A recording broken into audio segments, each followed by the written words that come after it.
Examples of matrices.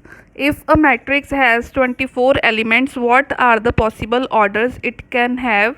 What if it has 13 elements? अगर एक matrix के 24 एलिमेंट्स हैं तो उसके कितने पॉसिबल ऑर्डर्स हो सकते हैं? इसको करने के लिए हम क्या करेंगे? 24 के फैक्टर्स बनाएंगे। हम क्या करेंगे? 24 के फैक्टर्स बनाएंगे। 2 1 ज़ा, 2 12 ज़ा, उसके बाद फिर फैक्टर्स बनाएंगे। 2 6 ज़ा, उसके बाद फिर से फैक्टर्स। 2 3 ज़ा, उसके बाद फिर से फैक्टर्स। 3 1 ज़ा। अब आप आपने इनको प्रोडक्ट फॉर्म में लिखना है कि प्रोडक्ट जो है वो 24 आए। एक तो ये आ गया, एक इसका आएगा 2/12 ऑर्डर हो सकता है या फिर 12/2 ऑर्डर हो सकता है। ठीक है, 2/12 या 12/2 ऑर्डर हो सकता है। दूसरा ऑर्डर क्या होगा? इनका प्रोडक्ट कर लो। 2 2 ज़ा 4, 4 और 6 क्या बनेगा? 4/6 और 6/4। ठीक है, और क्या तरीका है? इनका प्रोडक्ट कर लो 6 और ये 6 और 3। 2 2 ज़ा 4, 4 2 ज़ा 8, 8 और 3, 8/3 या 3/8। लास्ट कौन सा हो सकता है? इन सब का प्रोडक्ट कर लो, 24 और ये 1। तो इसकी ऑप्शन क्या आएगी? 24/1 और यहाँ 1/24। तो 24 के ये सारे पॉसिबल ऑर्डर्स हो सकते हैं। ठीक है, उसके बाद उसने कहा था 13 के लिए आप क्या करोगे? 13 के लिए हम 13 के फैक्टर्स बनाएंगे। 13 1 ज़ा, तो इसका एक ही है 13/1 या फिर 1/13। इस तरह से हम इस तरह के क्वेश्चंस को डील करेंगे। ठीक है, ये देखो सेम आ जाएगा। उसके बाद है write the matrix with elements a i j, i and j equals to 1 2 3। ठीक है, तो 1 से 3 तक जा रही है तो मतलब ये 3/3 ऑर्डर की मैट्रिक्स होगी। ठीक है, ये कौन सी मैट्रिक्स होगी? ये 3/3 ऑर्डर की मैट्रिक्स होगी। तो मैट्रिक्स जो है 3/3 ऑर्डर की कैसे होगी? ऐसे लिखेंगे हम। ये देखो, ये 1 फर्स्ट रो फर्स्ट कॉलम ये बन गया A1 1, first row second column ये आ जाएगा A1 2, first row third column ये आपका आ जाएगा A1 3, ये सेकंड रो है ये आपका आ जाएगा A2 1, ये सेकंड रो सेकंड कॉलम ये आ जाएगा A2 2। सिमिलरली आपका आ जाएगा A2 3, ये आपका आएगा A3 1, क्योंकि थर्ड रो फर्स्ट कॉलम, ये third row second column A3 2, ये थर्ड रो थर्ड कॉलम A3 3। ये मैट्रिक्स है, इसमें हम हमने वैल्यूज़ लिखनी है। कंडीशन क्या है? आपको कंडीशन गिवन है AIJ इक्वल्स टू, कंडीशन मेरे को इसकी गिवन थी, कंडीशन है AIJ equals to 2I + J। अब देखो, अब ये है AIJ की वैल्यू है 2I + J। अब मेरे को A1 1 चाहिए, इसको इसके साथ कंपेयर करो, AIJ और A1 1 को। I को क्या पुट करोगे आप? 1, तो हम लिखेंगे पुट I इक्वल्स टू 1, और J को क्या पुट करेंगे? J को भी 1 पुट करेंगे। ठीक है, आपने I को भी 1 पुट करना है और J को भी 1 पुट करना है। तो आपके पास क्या आ जाएगा? ये आएगा A1 1 इक्वल्स टू, तो यहाँ पुट करो I को 1 और J को 1, 2 × 1 + 1, इसको सॉल्व करो, ये आएगा 3। फिर मैंने वैल्यू निकालनी है A1 2 की। पहले मैं फर्स्ट रो के तीनों एलिमेंट्स की वैल्यू निकाल लूँगी। ठीक है, अब मैंने वैल्यू निकालनी है A1 2 की। I है 1 और J है 2, यहाँ पुट करो 2 × 1 + 2, सॉल्व करो, ये आपका आएगा 4। ठीक है, 2 × 1 + 2 ये आएगा 4। फिर मैंने वैल्यू निकालनी है A1 3 की, तो ये कैसे निकलेगा? 2 × 1, ठीक है, और J कितना है यहाँ पे? 3, 2 × 1 + 3, इसको सॉल्व करोगे आएगा 5। ठीक है, सिमिलरली अब मैंने वैल्यू निकालनी है A2 1 की, तो I को यहाँ मैं रखूँगी 1, J को मैं यहाँ पे रखूँगी, I को रखूँगी अब 2 और J को रखूँगी 1, तो ये बन जाएगा 2 × 2 + 1, ये आ जाएगा 4 + 1, ये आ जाएगा 5। फिर मैंने निकालना है A2 2। ठीक है, तो A2 2 के लिए क्या करेंगे? I को 2 और J को 2, I को भी 2 और J को भी 2 पुट करेंगे। क्या आएगा? इंटू टू प्लस टू, ठीक है। तो ये बन जाएगा 4 प्लस 2, और ये क्या सॉल्व होके क्या आ जाएगा, ये देखो, ये सारी वैल्यूज़ आप निकाल लोगे। सिमिलरली A22 A23, A31 में क्या करोगे, I को 3 J को 1 रखोगे, फिर I को 3 J को 2 रखोगे, A32 निकलेगा, फिर I को 3 J को 3 रखोगे, A33 निकलेगा। इस A मैट्रिक्स में आप इसको पुट कर दोगे और ये आपका जो भी देखो ना A11 जो ये वैल्यूज़ थी, ठीक है, इन सब की जगह पे जो आपने इनकी वैल्यूज़ निकाल ली है वो आप वहाँ पे रखोगे तो आपके पास ये मैट्रिक्स जो है आंसर निकल आएगा। ये सेम क्वेश्चन है, सिर्फ AIJ मैट्रिक्स जो डिफ़ाइन की हुई है वो डिफरेंट वे से कर दिया इसने। तो यहाँ पे भी आप मैट्रिक्स का ऑर्डर है 2 बाई टू है, तो ये आपकी ऐसी बनेगी A11, फिर A12, फिर A21 और फिर A22। बस ये 4 एलिमेंट्स फाइंड करेंगे हम, ठीक है। अब ये 4 एलिमेंट्स हम यहाँ पे फाइंड करते हैं। A11 I को 1 J को 1 इस फॉर्मूले में पुट कर देंगे, फिर I को 1 J को 2 इस फॉर्मूले में पुट करके सिंप्लीफाई कर लोगे, फिर I को 2 और J को 1 यहाँ पे रखोगे और सॉल्व करोगे, फिर I को 2 और J को 2 यहाँ रख के जो निकले हैं मैट्रिक्स में पुट कर दिए तो आपका आंसर निकल आएगा।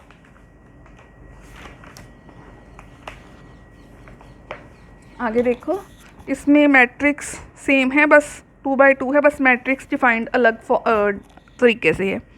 तो यहाँ पे भी सेम करोगे आप, I को 1 J को 1 रखोगे, फिर I को 1 J को 2 रखोगे इसमें, I को 2 J को 1 रखोगे इसके अंदर, फिर I को 2 और J को 2 रखोगे इसके अंदर और सिंप्लीफाई करके आपका ये निकल आएगा और आप फिर उसको मैट्रिक्स के अंदर पुट कर दोगे।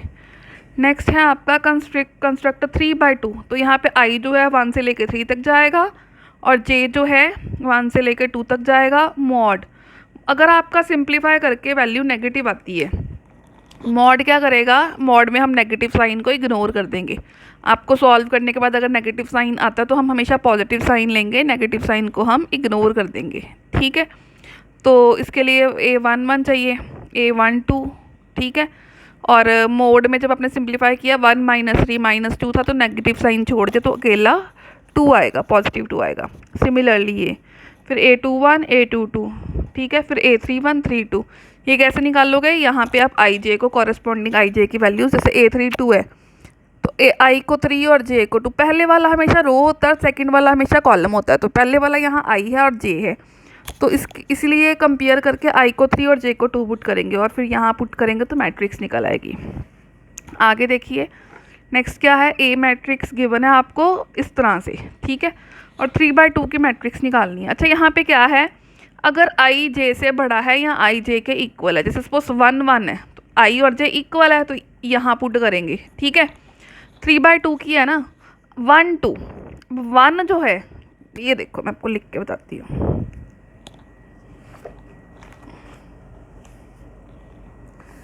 मैट्रिक्स जो है 3 बाई 2 ऑर्डर की है। 3 बाई 2 मीन्स 3 रोज होंगी, एक रो, फिर सेकंड रो और फिर थर्ड रो। कॉलम्स 2 ही हैं, A12 A22 और A32, बस ये मैट्रिक्स है। अब यहाँ पे देखो, यहाँ पे 1 1 है, I J इक्वल है, I J से छोटा है, I J से बड़ा है, I और J इक्वल है, I J से बड़ा है, 3 बड़ा है, 3 2 से भी बड़ा है तो I J से बड़ा है। यहाँ पे 1 2 है तो यहाँ पे I J से छोटा है, यही वाला केस है जहाँ पे छोटा है, यहाँ पे इक्वल है, यहाँ पे I क्या है, J से, इन तीनों में बड़ा है। तो जब बड़ा होगा तो हम ये वाली कंडीशन यूज़ करेंगे, जब छोटा होगा तो ये कंडीशन यूज़ करेंगे। तो जब 1 1 है तो पहले में पुट करके वैल्यू निकाल लेंगे, 1 2 है, I J से छोटा है, छोटे के लिए हम सेकंड वाला फॉर्मूला माइनस वाला यूज़ करेंगे, ठीक है। सेकंड छोटे के लिए कौन सा है, सेकंड फॉर्मूला, ठीक है। फिर 2 1, I क्या है, J से बड़ा है, तो बड़े के लिए फर्स्ट कंडीशन, I J से बड़ा है, फर्स्ट कंडीशन प्लस वाला। 2 2 इक्वल है, इक्वल के लिए भी फर्स्ट कंडीशन। फिर देखो 3 1, I क्या है, J से बड़ा है, तो बड़े के लिए फर्स्ट कंडीशन आई 3 2, फिर आई जैसे बढ़ा है, फिर अगेन फर्स्ट कंडीशन, जो भी वैल्यूज़ निकली हैं मैट्रिक्स की जगह पे रख देंगे तो आंसर आ जाएगा। वो कह रहा है ये दो मैट्रिसेस इक्वल हैं तो एक्स वाई जेड और डब्ल्यू की वैल्यू फाइंड करूँ। अब हमें गिवन है कि दो मैट्रिसेस इक्वल हैं, तो डेफिनेशन क्या आती उनके एक तो ऑर्डर सेम होना चाहिए, यस ये भी 2/2 है, ये भी 2/2 है, कॉरस्पॉन्डिंग एलिमेंट सेम हो। कॉरस्पॉन्डिंग एलिमेंट सेम का मीनिंग है इसका A11 एलिमेंट इसके A11 एलिमेंट के इक्वल होगा, मतलब x-1 y इक्वल टू -1 होगा। इसका A12 एलिमेंट इसके A12 एलिमेंट के इक्वल होगा, मतलब 2x प्लस जेड जो है 2x प्लस जेड जो है वो 5 के इक्वल होगा। इसका सेकंड रो फर्स्ट कॉलम का एलिमेंट इसके सेकंड रो फर्स्ट कॉलम के इक्वल होगा, तो क्या आएगा 2x plus z equal to 5। Similarly इसका A22 एलिमेंट इसके A22 एलिमेंट के इक्वल होगा, ठीक है, तो क्या आ जाएगा 3z प्लस डब्ल्यू इक्वल टू 13। अब आप एक्स वाई की पहली दो इक्वेशंस हैं, इनको 10th वाले क्लास के मेथड से सॉल्व कर सकते हो।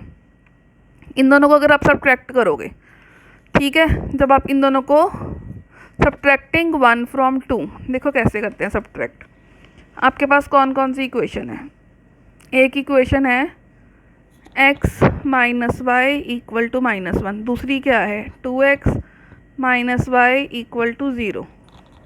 सब्ट्रैक्ट करना है मतलब साइन चेंज हो गए, x minus 2x minus x, ये ऑपोजिट साइन क्या है कैंसिल हो जाएंगे, -1 माइनस 0, ये आ गया -1, तो माइनस माइनस कैंसिल हो गए तो x निकल आया 1। x की ये 1 वैल्यू चाहे आप यहाँ पुट कर दो, तो x 1 है, 1 minus y equal to -1 minus y equals to, ये 1 इधर आके माइनस का हो गया -2, तो -1 minus y equal to -2, minus minus cut गए तो y क्या आ गया आपका 2। अब दूसरी दोनों इक्वेशंस जो थी, थर्ड वाली इक्वेशन क्या थी 2x प्लस क्या थी 2x plus Z equals to 5। यहाँ x की वैल्यू रखो 2 into 2 plus z equal to 5, z equal to 5 minus 4, z आपका निकल आया 1।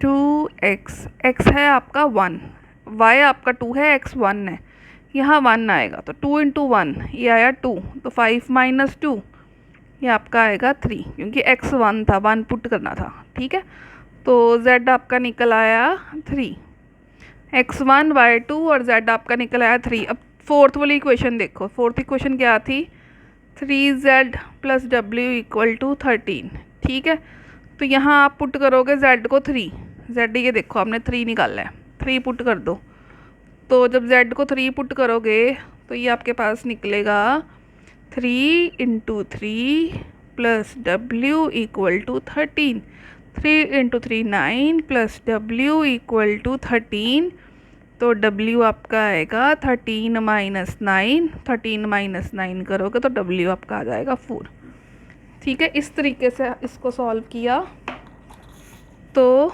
आपका ये आंसर निकल आया। Find the values of a b c d from the equations, ये आपको सेम वही कंसेप्ट लगाना है कि अगर दो मैट्रिसेस इक्वल हैं तो उनके कॉरेस्पॉन्डिंग एलिमेंट्स इक्वल होंगे। A11 एलिमेंट इसके A11 एलिमेंट के इक्वल होगा, इसका A12 एलिमेंट इसके A12 एलिमेंट के इक्वल होगा, इसका A21 एलिमेंट इसके A21 एलिमेंट के इक्वल होगा, इसका A22 एलिमेंट इसके A22 एलिमेंट के इक्वल होगा। How? By definition of equality of matrices. आपके पास ये 4 इक्वेशंस आ गई हैं, आप इन दोनों को सब्ट्रैक्ट करोगे, वैसे ही आपको करके बता देती हूँ कि आप सब्ट्रैक्ट कैसे कर सकते हो। सब्ट्रैक्ट करने के बाद इसको सिंप्लीफाई करके आपके पास ABCD की वैल्यूज़ आ जाएंगी। देखो कैसे, आपके पास इक्वेशन गिवन है a minus b equal to -1, दूसरी है 2a minus B equals to 0। जब आप सब्ट्रैक्ट करोगे साइन क्या हो जाएंगे चेंज, ये कैंसल आउट हो जाएगा, तो a माइनस 2a क्या आएगा -a, -1 minus 0 -1, negative sign cancelled out, तो a आपके पास निकल आया 1। अब पहली में चाहे पुट कर दो, तो 1 minus b equal to -1, minus b equal to -1, ये इधर आके नेगेटिव हो गया, तो बी कितना आ जाएगा, minus b equal to -2, negative sign cancel out कर दो, तो बी आपका निकल आया 2। उसके बाद थर्ड इक्वेशन क्या थी, 2a + c = 5, इसमें आप a की वैल्यू पुट कर दो, 2 × 1 + c = 5, तो 2 + c = 5, c कितना आ गया 5 - 2, c आपका निकल आया 3। अब लास्ट इक्वेशन क्या थी, 3c + d = 13, इसके अंदर आप c की वैल्यू रख दो, 3 × 3, ठीक है, 3 × 3 + d = 13, तो 9 + d = 13, तो d कितना आएगा 13 - 9, d आपका निकल आया 4। ठीक है, इस तरह से आपने देखो इसको सिंप्लीफाई करके इसका आप आंसर निकाल लोगे। नेक्स्ट है find the value of x, y, z, ये भी सेम है, कॉरस्पॉन्डिंग एलिमेंट्स इक्वल होगा, a11 a11 के इक्वल होगा, a12 a12 के इक्वल होगा, a21 a21 के इक्वल होगा, a22 एलिमेंट इसके a22 एलिमेंट के इक्वल होगा। ये 4 इक्वेशन निकल आई। पहली इक्वेशन है x - 3 = -2, तो उधर ले जाओ, 3 को पॉजिटिव हो जाएगा, तो x की वैल्यू निकल आई 1, x की वैल्यू 1 आप सेकेंड इक्वेशन में पुट कर दोगे, सेकेंड इक्वेशन में पुट करो x की वैल्यू 1, तो z की वैल्यू 3 निकल आएगी। फिर थर्ड इक्वेशन में थर्ड इक्वेशन जो है उसमें आप x की वैल्यू रख दो, ठीक है, तो सिंप्लीफाई करके y निकल आएगा। फोर्थ में आप x और y दोनों रख दो, सॉल्व करके क्या निकल आएगा, z निकल आएगा। इस तरह से आपके पास x, y, z तीनों की वैल्यू निकल आई। नेक्स्ट है find x, y, a and b if. अब यहाँ पे 4 चीज़ें निकालनी है, ये भी सेम है, a11 एलिमेंट a11 एलिमेंट के इक्वल होगा, a12 a12 के इक्वल होगा, a13 a13 के इक्वल होगा, a21 a21 के इक्वल होगा, a22 एलिमेंट इसके a22 एलिमेंट के इक्वल होगा, इसका a23 एलिमेंट इसके a23 एलिमेंट के इक्वल होगा। तो ये इक्वेशन आपके पास निकल आई। अब पहली दो जो है वो एक्स वाई में है, उनको हम सिंप्लीफाई करके तो एक्स वाई निकाल लेंगे। अब देखो एक्स वाई हम कैसे निकालेंगे, देखो आपके पास जो इक्वेशंस हैं वो हैं 2x - 3y = 1, फिर है x + 4y = 6। अब मैं चाहती हूँ मेरे x के कोफिशिएंट सेम हो जाए, मैंने क्या करूँगी, ये पूरी इक्वेशन को 2 से मल्टीप्लाई कर दूँगी, तो क्या आ जाएगी 2x + 8y = 12, ये इक्वेशन आ जाएगी।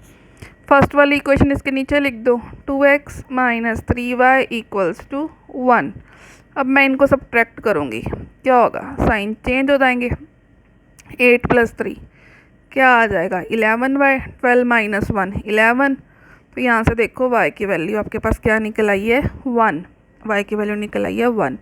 y की ये वैल्यू चाहे आप इसमें पुट कर दो, इसमें पुट करूँगी y की ये वैल्यू, तो मेरे पास क्या आएगा x + 4y, y क्या है 1 = 6, तो यहाँ से आएगा x + 4 = 6। ये 4 को इधर ले आओ, x = 6 - 4, तो x की वैल्यू क्या निकल आई 2, x भी निकल आया y भी निकल आया। सिमिलरली जो बाकी दो इक्वेशंस हैं मैं उनको सॉल्व करूँगी। बाकी जो दो इक्वेशंस थी वो थी a - b = -2, और दूसरी इक्वेशन थी मेरे पास 3a + 4b = 29। मैं चाहती हूँ कि इन दोनों के a के कोफिशिएंट सेम हो जाए, मैं इसको 3 से मल्टीप्लाई कर दूँगी पूरी इक्वेशन को, तो 3 × a 3a, इसको 3 से मल्टीप्लाई करूँगी -3b, इसको 3 से मल्टीप्लाई करूँगी -6। अब मैं इनको सब्ट्रैक्ट करूँगी तो साइन चेंज हो जाएंगे, जब सब्ट्रैक्ट करूँगी साइन चेंज हो जाएंगे, ये कट गया, 4 + 3 ये आ गया 7b, इनको प्लस करेंगे ये आ गया 35, ठीक है। तो यहाँ से b की वैल्यू क्या आ गई 35/7, तो ये आ गया 5। b की वैल्यू मैं फर्स्ट में यहाँ पुट कर देती हूँ, इस इक्वेशन में मैं b को क्या पुट करती हूँ 5, क्या आएगा a -5 = -2। तो यहाँ से देखो आपके पास था a -5 = -2, a क्या आएगा -2 + 5, तो 5 - 2, a आपके पास आ गया 3। तो ये आपका इस तरह से आंसर आ गया। इसने 2312 मेथड लगाया है, ठीक है। इसने क्या किया, एक तरफ करके 2312 मेथड जो आप 10th में करके आए हो, आप वैसे भी कर सकते हो, जो आपको इजी लगे आप उस तरीके से कर सकते हो। नेक्स्ट क्वेश्चन देखो, find the value of x and y if ये दो मैट्रिसेस इक्वल हैं। इसका a11 एलिमेंट इसके a11 एलिमेंट के इक्वल होगा, इसका a12 एलिमेंट इसके a12 एलिमेंट के इक्वल होगा, इसका a21 एलिमेंट इसके a21 के एलिमेंट के इक्वल होगा, इसका a22 एलिमेंट इसके a22 एलिमेंट के इक्वल होगा। तो इस तरह से ये 4 इक्वेशंस हमारे पास निकल आएंगी। उसके बाद देखो ये वाली इक्वेशन ली, x को एक तरफ ले आए सिंप्लीफाई किया, x निकल आया 3। सेकेंड इक्वेशन ली, ये क्वाड्रेटिक है y में, इसको फैक्टर्स बना लिए, ठीक है। फैक्टर्स बना के y की वैल्यू निकल आई 1 और -3। मैं आपको फैक्टर्स बनाना भी सिखा देती हूँ, अगर आपको नहीं आता होगा तो किसी को। तो एक स्टेटमेंट है y² + 2y - 3 = 0। हम इसको स्प्लिट करते हैं 3 के फैक्टर्स बनाओ। 3 के फैक्टर्स 3 और 1 नहीं बन रहे हैं, इनको इस तरीके से लिखना कि प्लस या माइनस करके सेंटर वाली टर्म आ जाए। तो हमें पता 3 - 1 2 होता है, तो मैं 2 को लिख सकती हूँ 3 - 1। मतलब इनका प्रोडक्ट करो, इनको प्रोडक्ट करो तो इनका प्रोडक्ट आए, ऐड या सब्ट्रैक्ट करो तो सेंटर वाली टर्म आए, ठीक है। तो अब मैं इस ब्रैकेट को ओपन करूँगी, y², इसको y से किया +3y, इसको किया -y, ये आया -3 = 0। इन दोनों से y कॉमन ले लो, इन दोनों से -1 कॉमन ले लो, अंदर आ गया y + 3। अब इन दोनों से y + 3 अगेन कॉमन ले लो, क्या बचा इधर y, इधर क्या बचा -1। दो टर्म्स का प्रोडक्ट 0 होता तो आइदर दिस 0 और दिस 0। जब आप इसको 0 करोगे और इसको 0 करोगे तो यहाँ से आएगा y = -3 और y = 1। इस तरह से आप इसके फैक्टर्स बना सकते हो, ठीक है। तो आपके पास y की वैल्यू निकल आई, ठीक है। सिमिलरली सेकंड क्वाड्रेटिक इक्वेशन है, इसके भी मैं आपको एक बार फैक्टर्स सिखा देती हूँ कैसे बनाते हैं इसके फैक्टर्स।